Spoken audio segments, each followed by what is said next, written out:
बहुत स्वागत है आपका उस शो में जिसका नाम है प्रतिशोध। वो फील्ड मार्शल बन गए, लेकिन उन्हीं के मुल्क के लोग उनको देखकर गालियां क्यों दे रहे हैं? असीम मुनीर की बात मैं कर रहा हूं। अमेरिका में कैसी थुक्का फजीहत हुई है उनकी, वो मैं आपको बताऊंगा। प्रतिशोध के कई रंग आपको देखने को मिलेंगे आज प्रतिशोध के इस अंक में। आपको यह भी बताऊंगा कि जो नया कमांडर बनाया गया ईरान में, अभी 2 दिन भी नहीं हुए उसको कुर्सी संभाले, इजराइल ने उसको भी ठिकाने लगा दिया।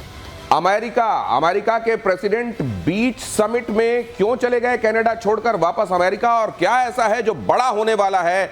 वो बड़ा क्या होगा? क्या उनका यह कहना कि ईरान के लिए अब कोई रास्ता नहीं है, ईरान को संधि पर दस्तखत करने चाहिए, क्या यह ईरान के लिए एक बहुत बड़ी चेतावनी है? तो ईरान रिस्पॉन्ड कैसे करेगा? और क्या दुनिया भर में यह तनाव अब फैलता जा रहा है? पहले ये खबर देखिए, उसके साथ शुरुआत कर रहा हूं। ये बड़ी खबर अभी अभी आ रही है। ईरान के पश्चिमी हिस्से में जबरदस्त हमला हुआ है। इजराइल ने मिसाइलों की बौछार शुरू कर दी। 5वें दिन भी इजराइल कर रहा है ईरान पर अटैक। एक के बाद एक ऐसी जगहों को चुना जा रहा है, और ऐसा लगता है कि उसने पहले से यह तय कर लिया था कि फेज वाइज उसे यह काम करना है। पहले फेज में वो क्या करेगा, दूसरे में क्या करेगा, और ऐसा लग रहा है कि अपनी योजना को वो प्लानिंग जैसा उसने किया था उसी हिसाब से अंजाम दे रहा है। और इजराइल की आर्मी का बहुत बड़ा दावा कि 5 दिन में दूसरी बार ईरानी आर्मी चीफ की हत्या कर दी है उसने। चीफ बनने के 4 दिन बाद ही अली शादमानी की हत्या कर दी गई। अली शादमानी मारे गए, शुक्रवार को मारे गए थे मेजर जनरल गुलाम अली राशिद, और अब शादमानी की बारी आ गई। शादमानी के बारे में यह कहा जा रहा है कि वो खमेनी के बेहद करीबी थे, विश्वास पात्र थे, और इसीलिए गुलाम अली राशिद के बाद उनको ये कुर्सी दी गई थी। लेकिन ऐसा तय कर लिया लगता है इजराइल ने कि कोई भी जो ऊंची कुर्सी में बैठेगा उसको उस ऊंचाई से और ऊंचे भेज दिया जाएगा। बहरहाल अगली खबर भी देख लीजिए। इजराइल के प्रधानमंत्री नेतन्याहू का बहुत बड़ा बयान। अगली खबर फ्लैश कीजिए। खमेनी की हत्या से ही जंग रुकेगी, नेतन्याहू ने कहा। इससे संघर्ष और बढ़ेगा नहीं, खत्म हो जाएगा, नेतन्याहू ने कहा। नेतन्याहू ने खमेनी को बताया सबसे बड़ा दुश्मन। ये बातें किधर जा रही हैं? ये क्या वाकई अब चीजें ऐसा है जो अब नियंत्रण से बाहर चली जाएंगी? ये तनाव और ज्यादा फैलेगा क्या? ईरान में क्या होने वाला है? ईरान में क्या अब वो होगा? ये कहते हैं life takes a full circle. क्या ईरान के मामले में ये अब होने वाला है? हमारे साथ मेजर गौरव आर्य जुड़ रहे हैं, आज बाहर से हमें ज्वाइन कर रहे हैं कहीं से। बहुत स्वागत है आपका मेजर साहब। एयर मार्शल पीके श्रीवास्तव हमारे साथ यहाँ मौजूद हैं, और कर्नल साहब भी हमारे साथ मौजूद हैं। कर्नल शैलेंद्र, बहुत स्वागत है आपका। सबसे पहले तो मैं जरा ये समझना चाहता हूं कि ईरान हर गुजरते दिन के हिसाब से सिनेरियो ईरान इजराइल मामले में क्या दिखाई दे रहा है? मेजर गौरव। दिनेश, बहुत बहुत धन्यवाद। मैं आपको बताता हूं, सिंपल सी बात है, इंटेंट और कैपेबिलिटी 2 चीजें हैं जो हमें याद रखनी है। और ये नेतन्याहू कह क्यों रहे हैं ये भी मैं आपको शॉर्ट में समझा देता हूं। देखिए, कोई भी काम मुकम्मल अगर करना है तो आपके पास इंटेंट होना चाहिए और उस काम को करने की कैपेबिलिटी होनी चाहिए। यानी कि एक तो आपकी नियत होनी चाहिए और एक काबिलियत होनी चाहिए। ईरान के साथ सबसे बड़ी जो अभी बात है, जो नेतन्याहू चाहते हैं कि उसकी जो कैपेबिलिटी है, यानी कि उसके न्यूक्लियर एसेट्स, उसके बैलिस्टिक मिसाइल, ये सब उसको खत्म कर दे तो ईरान की कैपेबिलिटी खत्म हो जाएगी। लेकिन क्या कैपेबिलिटी खत्म होना काफी है? बिल्कुल नहीं। ईरान का इंटेंट कब खत्म होगा? जब उसकी टॉप लीडरशिप खत्म हो जाएगी। क्योंकि ईरानी लोग जंग नहीं चाहते। ईरानी लोग बड़े अमन पसंद लोग हैं, अच्छे प्यारे लोग हैं, मोहब्बत करने वाले, प्यार मोहब्बत से रहने वाले लोग हैं। लेकिन इनका जो ये टॉप एशेलॉन है ईरान का, उसने ये जिहाद का राग एक पकड़ लिया है और उसके पीछे उसके पीछे लगा हुआ है जिहाद के राग के। तो इसकी ये that is why Netanyahu is saying कि जब तक खमेनी को आप नहीं निपटाएंगे ये जंग नहीं खत्म होगी, और उसके बाद एस्केलेशन नहीं होगा, उसके बाद डी एस्केलेशन होगा, सब शांत हो जाएगा। इंटेंट एंड कैपेबिलिटी है दिनेश। इंटेंट एंड कैपेबिलिटी, ये इंटेंट क्या है वो तो इजराइल लगातार दिखा रहा है, और कैपेबल है वो ये भी लगातार दिखा रहा है। लेकिन ये लीडरशिप का सफाई मुझे बहुत अच्छे से याद है। ऑपरेशन सिंदूर के दौरान जब हम लोगों की बातचीत हो रही थी तो आपका और एयर मार्शल श्रीवास्तव लगातार ये कहते रहे थे कि आप वहां टारगेट कीजिए आर्मी की लीडरशिप को, और ये भी तय कीजिए कि वहां बेशक रिटायर हो जाए वहां का जनरल, लेकिन उसको छोड़िए मत, फिर उसके अंजाम तक पहुंचाइए, तब इनको इबरत हासिल होगी। क्या ये बात इजराइल बहुत पहले भांप चुका है? बिल्कुल भांप चुका है, और इजराइल हमेशा से करता रहा है। आपने देखा कि हिजबुल्लाह के मामले में उसने वहां की लीडरशिप खत्म की, हमस के मामले में भी लीडरशिप खत्म की, हूती की भी लीडरशिप खत्म की, और यहाँ पर भी पहला निशाना मिलिट्री और साइंटिफिक लीडर्स, न्यूक्लियर जो लीडर्स थे उन पर किया। और ये इतना प्रिसाइज रहा है दिनेश, एक बात आपको जरूर चौंकाएगी कि ये खबर उनकी जो जमीनी खबर है, जो मोसाद का ऑपरेशन है, जो उनकी यूनिट 820 है उसका जो ऑपरेशन है, जो उनका साइबर ऑपरेशन है, वाह क्या काबिले तारीफ है। जो जहां होता है वहीं मार देते हैं। ऐसा कभी आपने किसी आर्मी को करते देखा है? निशाना और सिर्फ उतना ही, लीडरशिप को खत्म करते हैं, लॉन्चर्स को खत्म कर दिया। और अब वहां पर न लॉन्च मैकेनिज्म बता है, जैसे गौरव बता रहे थे कि लीडरशिप भी गई, नियत गई और उसका तरीका भी चला गया। ये बहुत बड़ी बात है। ये भी आप सोचिए कि किसी जगह सिर्फ ये नहीं कि अमुक व्यक्ति किस शहर में मौजूद है, ये नहीं, किस मोहल्ले में मौजूद है, ये नहीं, किस इमारत में मौजूद है, ये नहीं, उसके किस अपार्टमेंट में मौजूद है, उसके किस रूम में मौजूद है, और वो टेबल पे बैठा हुआ है या बेड पे लेटा हुआ है, इतना प्रिसाइज। और इसीलिए मोसाद को मोसाद कहा जाता है। कर्नल शैलेंद्र, क्या आप भी ये बात कहेंगे कि इस पूरे मामले में जो एक्सपर्टीज, एक्चुअली एग्जीक्यूशन तो हमको दिखाई दे रहा है, लेकिन वो जो प्लानिंग, वो जो इंटेलिजेंस है, वो असल में इसके पीछे है जो इजराइल को मजबूत बना रहा है। जय हिंद, नमस्कार। देखिए, बड़ी सीधी सीधी बात है, ये हमारे को भी पता है, हमारी आर्मी में भी होता है और हमारे स्पेशली आर्टिलरी में होता है। दुश्मन के ऊपर नुकसान पहुंचाना, उसे चोट पहुंचाना, उसे किल करना, ये अपने आप में एम को कभी अचीव नहीं करेगा। हम बोलते हैं इसे कि inflict such prohibitive losses that the will to fight should get killed. मतलब ऐसे लोगों को निशाना बनाया जाए कि उनके लड़ने की ताकत, उनकी रीढ़ टूट जाए। एक है कि उन लोगों को जिनका आप बोल रहे हैं, जैसे खमैनी हो गए, वो इस कैटेगरी में आ गए जो आपने समझाया। दूसरी कैटेगरी मैं आपको बताता हूं, लेकिन कर्नल साहब, अब तो उस कुर्सी में कोई बैठने से डरेगा जिसको उस कुर्सी में बैठा रहे हैं। मैंने ये, आपने मेरे शब्द छीन लिए, ये गलत बात है, ये बहुत गलत। देखिए, मैं आपको सीधे सीधे बताने यही वाला था। दूसरा होता है कि आर्मी चीफ, तू गया तो पिछले वाला जो है वो गया, तो तीसरा बोलता है जो हाथ ऊपर था वो थोड़ा नीचे हो जाता है कि ये नंबर लगने वाला है मेरा। सो इसको बोलते हैं again, to will is being killed. As far as Iran is concerned, I think हम इसके ऊपर बात जरूर करते हैं, लेकिन इसको हमें सीख कर करना एक बहुत बड़ी बात। कर्नल साहब जो कह रहे हैं, ये मेजर गौरव आर्य, ये तो अब ये वाली बात हो गई है। कई लोग जो कमांडर इन वेटिंग होते हैं, उनके लिए तो ये मौका होता है कि भाई साहब वो कुर्सी पर जाएं, लेकिन अब तो ये कहेंगे नहीं, हम बगैर कुर्सी के काम कर देंगे, लेकिन आप हमको डेजिग्नेट मत कीजिए। मेजर गौरव आर्य, बिल्कुल बिल्कुल, आप दिनेश एकदम सही बात कह रहे हैं। यही चीज जैसा सर ने बताया, मार्शल श्रीवास्तव सर ने बताया, यही चीज हुई थी हमास के साथ, हिजबुल्लाह के साथ। जब नसरल्ला मरा तो नसरल्ला की जगह दूसरा आया, उसको भी थैंक यू बोल दिया इन लोगों ने। अब क्या है कि ये पूरा जो एशेलॉन है इनका, ऊपर वाला साफ कर दिया। आज आप चाहे बात करें ये इस्लामिक रेवोल्यूशनरी गार्ड कोर की बात करें, आप इनकी रेगुलर आर्मी की बात करें, आप इनके इंटेलिजेंस सेटअप की बात करें, आप इनके एयर डिफेंस की सेटअप की बात करें, बड़ी सुंदर बात बोली थी सर ने, बड़ी खूबसूरत बात बोली थी कि ये रिफ्यूलिंग कर रहे हैं तेहरान के ऊपर। अब आप समझ लीजिए इस लेवल की एयर सुपीरियरिटी कि ये रिफ्यूलिंग कर रहे हैं। Refueling is done in safe skies. Tehran के ऊपर रिफ्यूलिंग, इसका मतलब समझ लीजिए कि किस कदर वहां के समझ लीजिए आसमान पर नियंत्रण हो गया है इजराइल का। अगली खबर देख लीजिए, वर्ल्ड वॉर का खतरा और ज्यादा बढ़ गया। G7 देशों का इजराइल को खुला समर्थन। G7 के नेताओं ने कहा है कि ईरान को कभी परमाणु हथियार न मिले। तो वहीं दूसरी तरफ 19 मुस्लिम देश इजराइल के खिलाफ हैं। चीन ने तेहरान में अपने दूतावास से कर्मचारियों को निकाला। ये लीजिए जरा, ये भी देखिए, चीन ने तेहरान में अपने दूतावास से कर्मचारियों को निकाला। ये दुनिया में जो बाकी जगहों पर डेवलपमेंट चल रहे हैं, खासतौर से G7 की तरफ हर किसी की निगाह है क्या चल रहा है कनाडा में। तो लोग देख रहे हैं ट्रंप वहां से क्यों चले जा रहे हैं। लोग ये भी देख रहे हैं कि ट्रंप कुछ बोल रहे हैं, इतने में कनाडा के पीएम आकर कहते हैं नहीं, अब देखिए प्रेसिडेंट के तौर पर मुझको अपनी जिम्मेदारी निभानी दीजिए। उनको बीच में रोक दिया जाता है। एक्चुअली क्या चल रहा है ये लोग जानना चाहते हैं। G7 की बैठक में क्या हुआ और वर्ल्ड ओवर क्या चल रहा है और यहां से क्या इंडिकेशंस मिल रहे हैं। मेजर गौरव, देखिए, ट्रंप तो बीच में निकल लिया है, जैसा आपने शुरू में ही अपने बयान में बताया था कि ट्रंप साहब आए, वहां पे हाय हेलो करा, हाथ वाथ हिलाए, एक दो डील वील शायद उनकी यूके से साइन होनी थी, उसको कर कुरा के ट्रंप ने बोला कि मैं निकल रहा हूं। अब इसका यह है कि ट्रंप ने ट्वीट भी करे हैं, ट्रूथ सोशल पे भी डाला है कि कुछ बहुत बड़ा होने वाला है। ट्रंप थोड़ा शोमैन किस्म का भी आदमी है। तो नहीं, मुझे ये समझ में नहीं आता, इमैनुअल मैक्रो ने अगर कोई बात कही थी तो इमैनुअल मैक्रो के ट्वीट को ये कहते हुए कि इनको तो कुछ मालूम नहीं है मैं क्या करने वाला हूं, ये हमेशा गैस कर, ये करने की क्या जरूरत थी उनको? नहीं, देखिए, वो टेलीविजन का आदमी है, वो रियलिटी टेलीविजन का आदमी है। आप ये समझिए ना, आप उसका बैकग्राउंड देखिए ट्रंप का। तो ट्रंप यही करता है हर समय कि दिखाने के लिए कि I am the boss of the room, कोई मुझे नहीं भांप पाया, मैं सबको भांप लेता हूं, मैं बताता हूं। अब उसने क्या बोला है, उसने जो ये संदेश दिया ना कि तेहरान खाली करो, ये कल का संदेश है कि तुम तेहरान खाली करो, ये किसके लिए बोल रहा है वो ट्रम्प? ये जो आम लोग हैं उनके लिए बोल रहा है। हो ना हो, America is getting into this fight.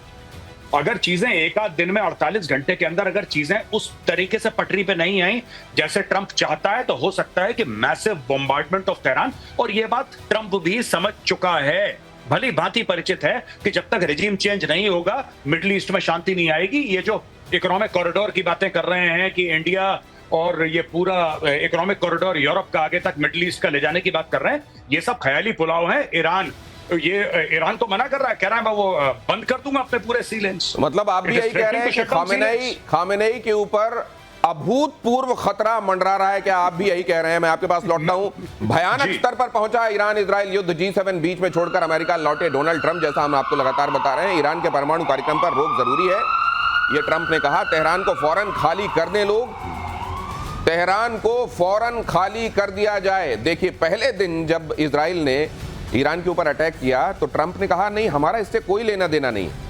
और आज वो कह रहे हैं कि तेहरान को पूरी तरीके से ईरानी लोग खाली कर दें। अगली खबर भी देख लीजिए। फ्रांस के राष्ट्रपति मैक्रो पर भड़के ट्रंप, मैक्रो को पब्लिसिटी का भूखा कहा।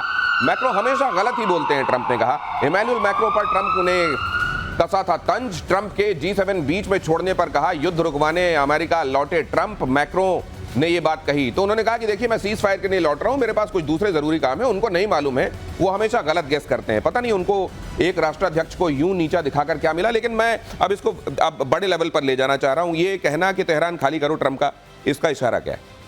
इसका इशारा यह है कि ट्रंप और नेतन्याहू एक ही पेज पर हैं।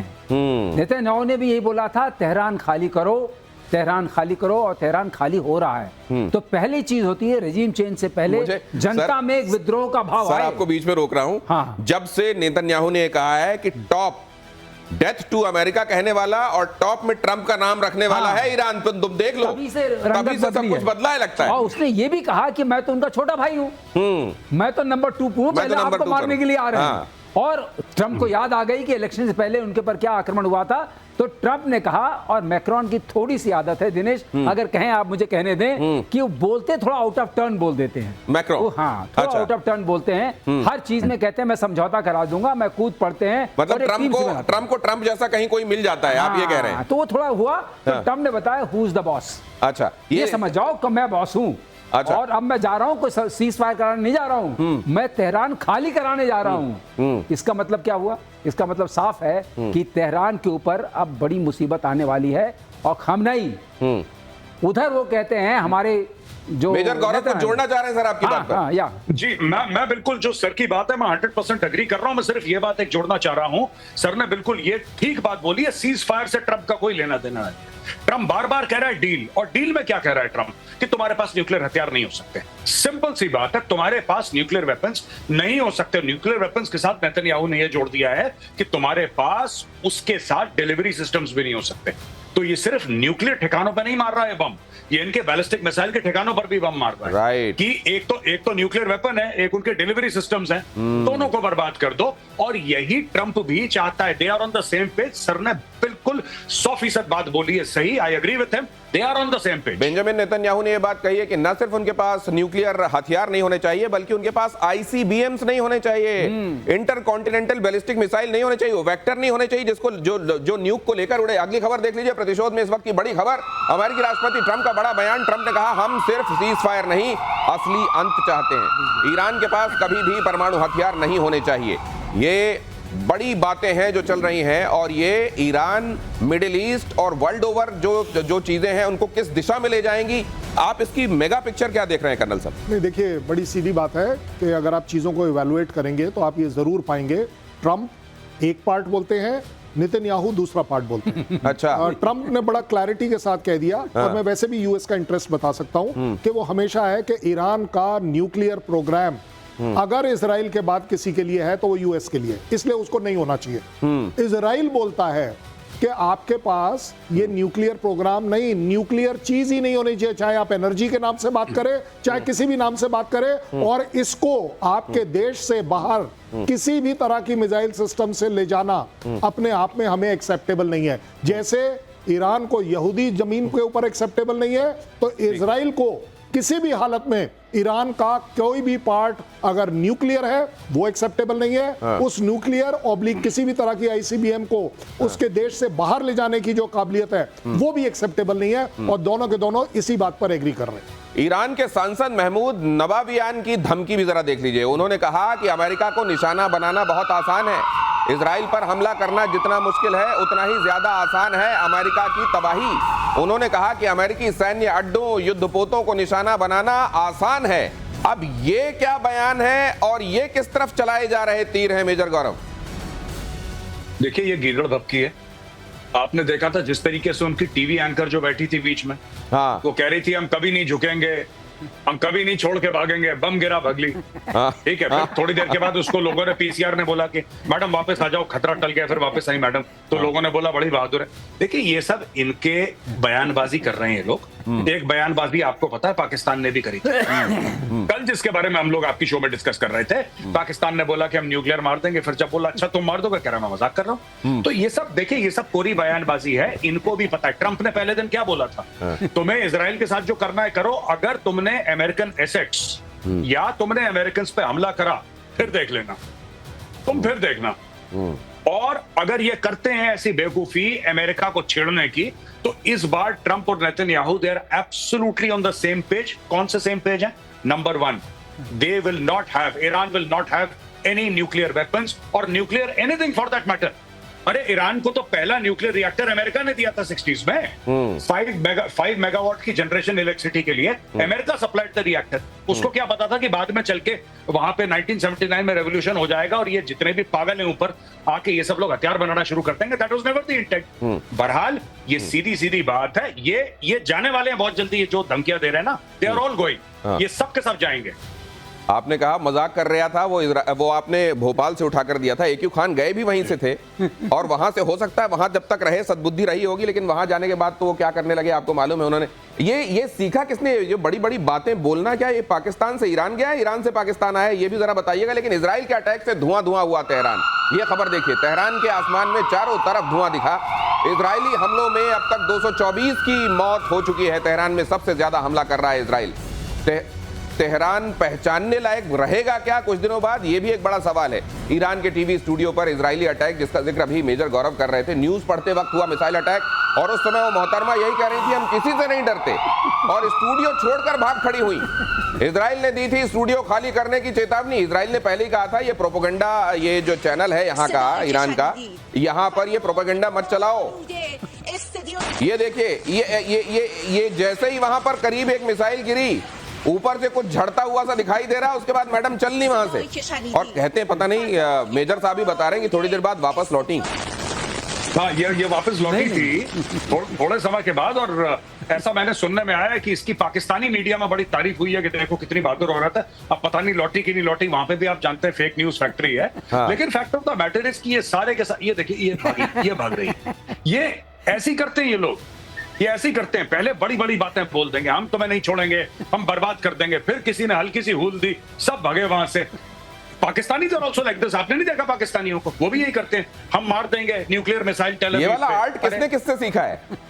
मुझे नहीं, इस आर्ट के जो फादर है वो तो पाकिस्तान ने तो ये पूरी कोशिश की कि ये कला उनके देश से बाहर जानी नहीं चाहिए। चली कैसी गई? चले, वो न्यूक्लियर सीक्रेट है भाई साहब। अच्छा, अगली खबर देख लीजिए। ईरान को पाकिस्तान ने दिया धोखा, ईरान को नहीं दी जाएगी एटमी सहायता। इशाक डार ने कहा, संसद में पाकिस्तान के विदेश मंत्री इशाक डार का बयान। ईरानी जनरल ने किया था दावा, अगर इजराइल ने ईरान पर परमाणु हमला किया तो पाकिस्तान भी इजराइल पर परमाणु हमला करेगा। ये जब आप सुन रहे हैं, ये इतने बड़े लतीफे की तरह सुनाई दे रहा है कि पेट में हंसते हंसते बल पड़ रहे हैं। मेजर गौरव, ये कुछ दिनों में कहीं किसी ऊंची जगह पर खड़े होकर चिल्लाने लगे, कसम खुदा की झूठ बोला ईरान ने। नहीं, बिल्कुल। देखिए, ये क्या है, ये बोल देते हैं पाकिस्तानी, लाहौरी खासतौर से, इनके ब्लड में है गोलीबाजी। ये बोल देते हैं कि हम चिंता मत करिए, हम इस्लामी बिरादर मुल्क हैं और हम आपके लिए जान दे देंगे और खड़े हैं वगैरह। लेकिन ये कंफ्यूजिंग सिग्नल्स क्यों आ रहे हैं मेजर? वो देखिए उधर वो क्या कह रहे हैं, वो नवाज शरीफ कह रहे हैं नहीं वो हमारा बिरादर है और हमको खड़ा होना चाहिए, उसके साथ पूरे तौर पर ये होना चाहिए, वो होना चाहिए। इधर ये देख लिया आपने, ये क्या जानबूझ कर ड्रामा चल रहा है क्या पाकिस्तान में? इनका बिरादर खड़ा नहीं, इनका बिरादर पड़ा है। उसका मार मार के नेतन्याहू ने हलवा बना दिया, सारे इनके आर्मी चीफ निपटा दिए, जितने भी 2 आ रखे हैं, तीसरा आएगा उसको भी निपटाएगा। ये ऐसी ये पाकिस्तानी, देखिए पाकिस्तानी बोल देते हैं क्योंकि इसके पीछे भी स्ट्रेटजी है बहुत। They have to satisfy the common people of the street. जो आम पाकिस्तानी सड़क पे चलता है वो तो चाहता है जिहाद जिहाद जिहाद, तो उसको सेटिस्फाई करने के लिए देखो हम मार देंगे यहूदियों को बम। अब पता है क्या बोल रहा है ये इशाक डर? ये कह रहा है कि हो सकता है कि एआई जनरेटेड हो, ये भी हो सकता है कि एआई जनरेटेड हो। इन्होंने नहीं, वैसे इन्होंने देखिए इन्होंने क्या बोला दिनेश, मैं माफी चाहूंगा, बस 30 सेकंड लूंगा। हाँ। इन्होंने ये बोला कि साहब हम ईरान के साथ खड़े हैं, ईरान हमारा मुस्लिम बिरादर मुल्क है, हम जान दे देंगे, सर कटा देंगे ईरान के लिए, उसके साथ खड़े हैं, बताओ क्या करना है। और जैसे ही ईरान में लड़ाई हुई, भाइयों ने सबसे पहले अपना बॉर्डर बंद कर दिया कि कोई ईरानी बेचारा भाग के पाकिस्तान ना आ जाए। अब बताइए, अपना बॉर्डर बंद कर ये दिया इन्होंने अपना जो सरनेम है मुझको लगता है चरितार्थ कर रहे हैं। इशाक डर आप इनको बुलाते हैं, डार की जगह डर बुलाते हैं, मेरे को लगता है वो दिखाया है इन्होंने। पाकिस्तान के एटम बॉम्ब पर पूर्व पीएम नवाज शरीफ का बड़ा बयान। पाकिस्तान के एटम बॉम्ब जंग के लिए नहीं है, नवाज शरीफ ने कहा। पाकिस्तान के एटम बॉम्ब शांति के लिए हैं, शरीफ ने कहा। हालांकि नवाज शरीफ ने कहा कि ईरान पर इजराइल ने ज्यादती की है। ये 2 तरह की बातें कर्नल साहब क्या है? ये शांति के लिए है। एज फार एज जो शहबाज शरीफ साहब और नवाज शरीफ साहब कुछ बोलते हैं ना, वो बड़ा सीरियस मामला होता है। मुझे याद है कि जब लोग नौकरी ढूंढने शहरों की तरफ आते हैं सर, तो बहुत सारे लोग जिनको नौकरियां नहीं मिली तो जरूर बताते हैं कि हमारी बहुत जमीनें हैं, बहुत खेती बाड़ी है। ये एटमी मुल्क है, और फिर शांति के लिए क्या बताना चाह रहे हैं? नहीं, देखिए बड़ी सीधी बात है।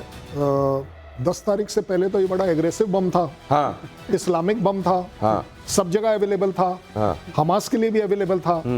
ये 6 से 10 के बाद से ये पॉलिसी चेंज कब हुई? ये नई डॉक्ट्रिन कैसे आ गई? अब ये इसके 2 ही रीजन हो सकते हैं। देखिए शांति वाली बात, जो बम है या तो अब वो बम रहा नहीं, या वो बम की जगह नहीं रही, कुछ तो हुआ है। नहीं तो पाकिस्तान में बम के ऊपर तो जनाब सबसे बड़ी फक्र की बात थी, और आज शांति का बम बन गया, और ऊपर से वो अब जनरल साहब की बारी आ गई। शालिन जब बोल रहे हैं, पहले तो चौक को बस सजाने के लिए रखे थे। हाँ। रेल मंत्री, जेल मंत्री, तेल मंत्री सभी बोलते थे, सब बोल रहे थे कि चौकों पे सजाने के लिए नहीं है, हाँ, हमारे दिखाने के लिए नहीं है, पाव भारी। लेकिन अब वो कह रहे हैं हाँ सजाने के लिए है, अब सजाने के लिए नहीं। और दूसरी बात मुझे एक चीज और लग रही है कि ये शांति का प्रतीक तो कबूतर होता था।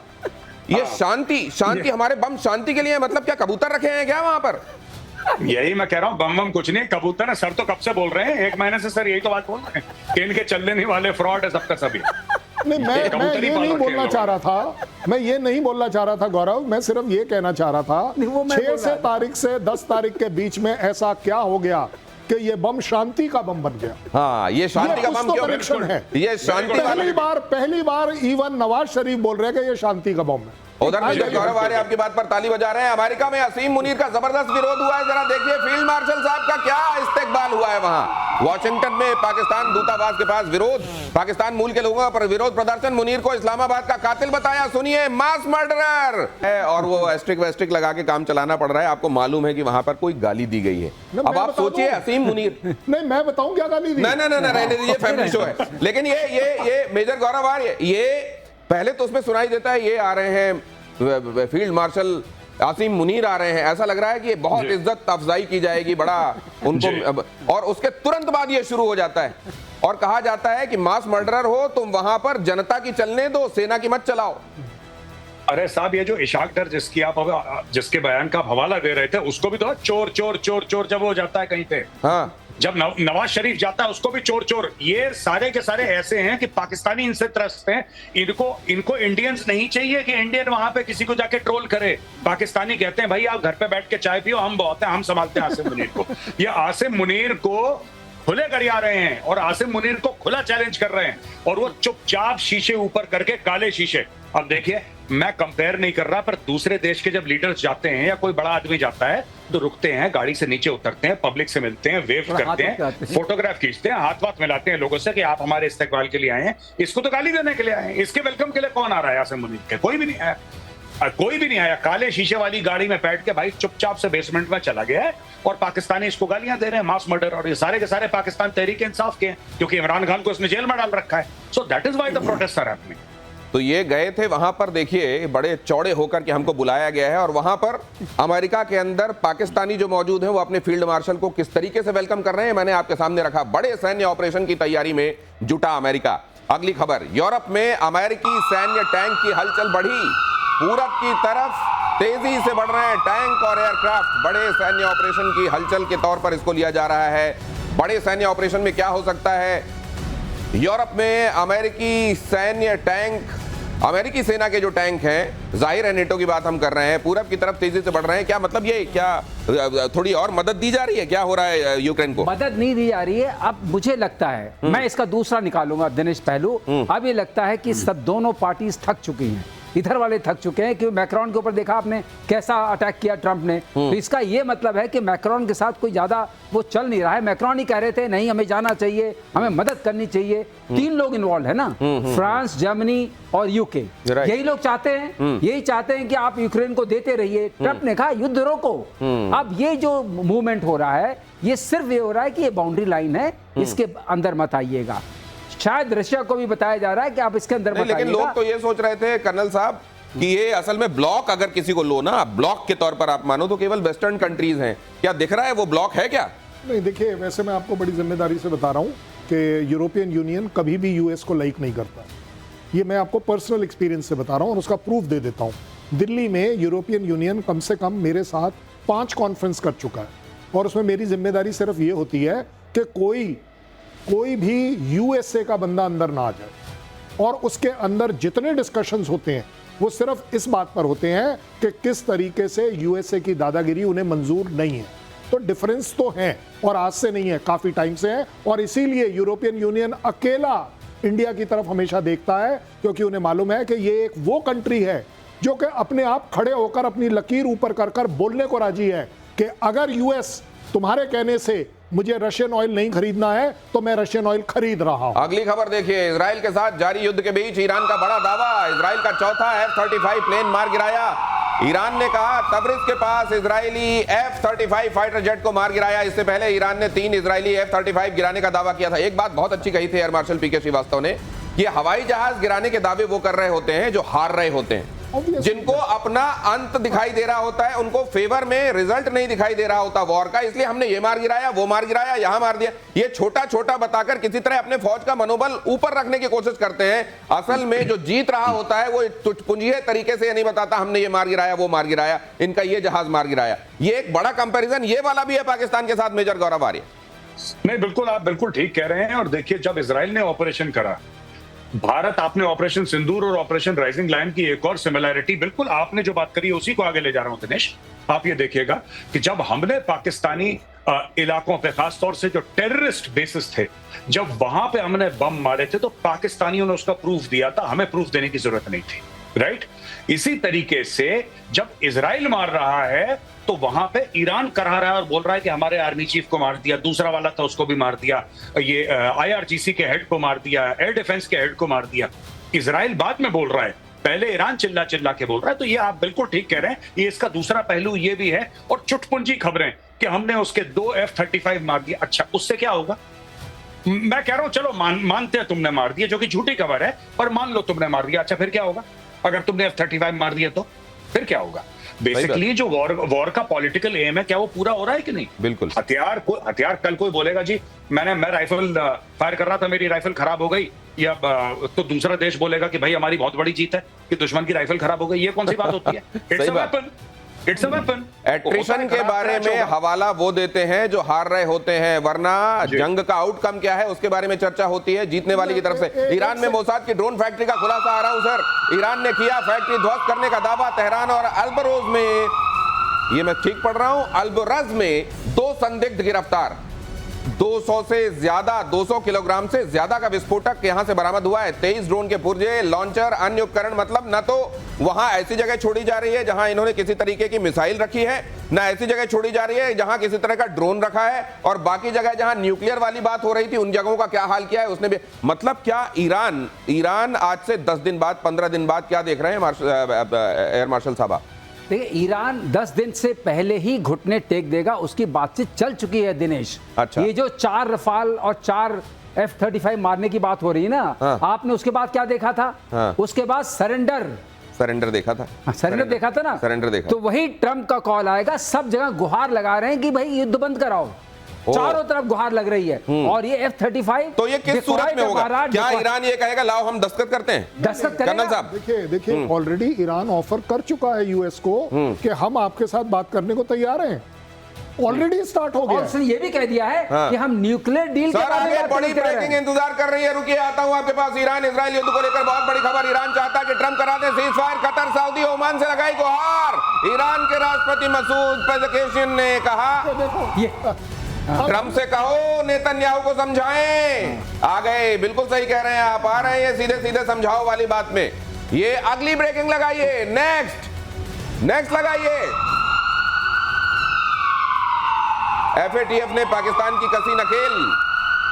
पहलगाम हमला बगैर आतंकी फंडिंग के संभव नहीं है। Good morning. चलिए आपको भी समझ में आई ये बात। एफएटीएफ ने कहा ऐसे हमले सिर्फ बंदूक बारूद से नहीं होते, अटैक के पीछे फाइनेंशियल नेटवर्क होता है। एफएटीएफ ने कहा। गौरव साहब ये चलिए गुड सेंस प्रिवेल करता लग रहा है। नहीं, आपको ये नहीं पता कि पाकिस्तान में इस खबर को कैसे एनालाइज कर रहे हैं। हाँ पाकिस्तान, हम लोग ये कह रहे हैं ना कि एफएटीएफ और एफएटीएफ के हम बयान को प्रॉपर बता रहे हैं कि एफएटीएफ ने ये बोला, एफएटीएफ ने जो ऑफिशियल स्टेटमेंट रिलीज करा है तो उसका हवाला देके बात कर रहे हैं। तो वहां पे ख्वाजा आसिफ साहब ये ट्वीट कर रहे हैं कि देखो भारत की डिप्लोमेसी फेल हो गई। वो चाह रहा था, वो और इजराइल दोनों का नाम लिया उन्होंने कि इजराइल और भारत की ये साजिश थी कि हमें ग्रे लिस्ट में डाल दे, और ये ग्रे लिस्ट में नहीं डाल पाए तो हम भारत से जीत गए। अब ऐसे पैदल आदमी से आप क्या बात करेंगे? ये ऐसे लोगों से वाकई आप ठीक कह रहे हैं। और बल्कि एक और महत्वपूर्ण बात है, उसका जिक्र आगे करूंगा। ईरान के हमलों के बीच में तेल अवीव से बड़ी खबर। इजरायली मिसाइल, सर बीच में रोक रहा हूं, माफ कीजिएगा। इंटरसेप्टर में बड़ी गड़बड़ी। इंटरसेप्टर का मिसाइल तेल अवीव में ही गिर गया।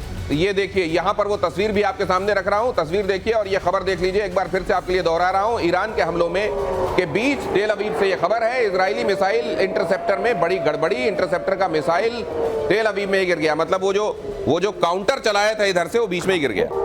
देखो दिनेश, हाँ। जब इतने सारे चल रहे हैं, हाँ। उसके बीच में वन ऑफ फेल्योर हम उसको बोलते हैं, हाँ। वो प्रोबेबिलिटी होती है, हो सकता है। अच्छा। वो युद्ध में जीत या मात की चीज नहीं तय करता है। हाँ। जीत उससे होती है कि जो आपका पॉलिटिकल एम था। लेकिन सर हम उनकी टेक्नोलॉजिकली सुपर पावर होने का बात वही तो बात करते है। हैं। जो सुपर पावर होता है उसकी इतनी जिम्मेदारी रहती है कि अगर छोटा सा भी बिंदु लग जाए, कहते हैं लिखिए देखिए। सचिन तेंदुलकर 98 पे आउट हो जाए तो लोग देखिए करते हैं, वो वाली बात। लेकिन आप ये जो हम वो कह रहे हैं, हामिद मीर एक चीज कह रहे हैं कि अभी अगर ईरान की तरफ से ध्यान हटा इजराइल और भारत का, वो भारत भी जोड़ रहे हैं, तो फिर पाकिस्तान का नंबर आएगा। मेजर गौरव आर्य, ये दूर की कौड़ी कहां से लाए हैं हामिद मीर? ये देखिए, ये डर अच्छा है, पहली बात। हाँ। दूसरी चीज ये है कि मैं तो कह रहा हूं, देखिए दे आर रोग रेजीम्स। ईरान भी रोग रेजीम है, पाकिस्तान भी रोग रेजीम है। और जो नेतन्याहू ने पाकिस्तान के साथ करा, कहीं ना कहीं भारत को ना वैसा ही पाकिस्तान के साथ करना होगा। और भारत ने एक ट्रेलर दिया भी है इसका। मैं तो डे 1 से कहता चला आया हूं वेरियस प्रोग्राम्स में कि भैया देखो, जब तक आप पाकिस्तान की मिलिट्री लीडरशिप को टारगेट नहीं करोगे तब तक कुछ नहीं होने वाला। रोग का इलाज वही है। अगली खबर दिखा देता हूं मेजर गौरव आर्य। रूस यूक्रेन जंग में इस वक्त की एक बड़ी खबर देख लीजिए। रूस के अटैक से कीव में बड़ी तबाही। रूस ने ड्रोन बैलिस्टिक मिसाइल से अटैक किया। कीव में 14 की मौत, 40 लोग घायल। ये इसलिए बता रहा हूं क्योंकि मेगा पिक्चर भी आपको देखना बड़ा जरूरी है। कुल मिलाकर क्या हो रहा है वर्ल्ड में, एक लाइन में एनालिसिस क्या दिखाई दे रहा है महीने भर बाद विश्व की स्थिति? मेजर गौरव आर्य, देखिए मुझे तो ऐसा लग रहा है कि चीजें सुधरने से पहले एक बार और बिगड़ेंगी। चाहे शांति की गुहार, चाहे सीजफायर की गुहार लगा रहा हो ईरान में और आग लगना बाकी है, क्योंकि एम पूरे नहीं हुए। एक लाइन में आपने कहा अभी स्थिति और बिगड़ेगी सुधरने के पहले। आपको क्या लग रहा है? बिल्कुल सही है। यही एक होगा। बार जब तक वो कहते हैं ना, हाँ। अशांति और तूफान आना जरूरी है, शांति के लिए कुछ मतलब ये किस हद तक बिगड़ेगी कर्नल साहब? हाँ। कितना बिगड़ जाएगा सुधरने के पहले? नहीं देखिए, जब बिगड़ने की वाली बात आती है ना, आप सुधारेंगे तो जब बिगड़ेगा। अब जब बिगड़ेगा तो ट्रंप के लेवल पर ज्यादा बिगड़ेगा, तभी तो कुछ सुधरेगा। वो इंटरफेयर कैसे करेगा? मतलब किसी बड़े के बिगाड़े कुछ बहुत बड़ा बिगड़ेगा, तब जाकर बहुत बड़ा सुधरेगा। तो उधर ट्रंप कह रहे हैं, नाम लिया जा रहा है, इधर भारत अपनी भूमिका निभा रहा है विश्व के लिए सकारात्मक। इसीलिए प्रधानमंत्री मोदी ने एक बार फिर से इस बात को दोहराया है साइप्रस में। आप जानते हैं कि ये युद्ध का वक्त नहीं है। बहुत धन्यवाद करता हूं आप सभी मेहमानों का हमारे साथ आज चर्चा में जुड़ने के लिए। आज प्रतिशोध में इतना ही।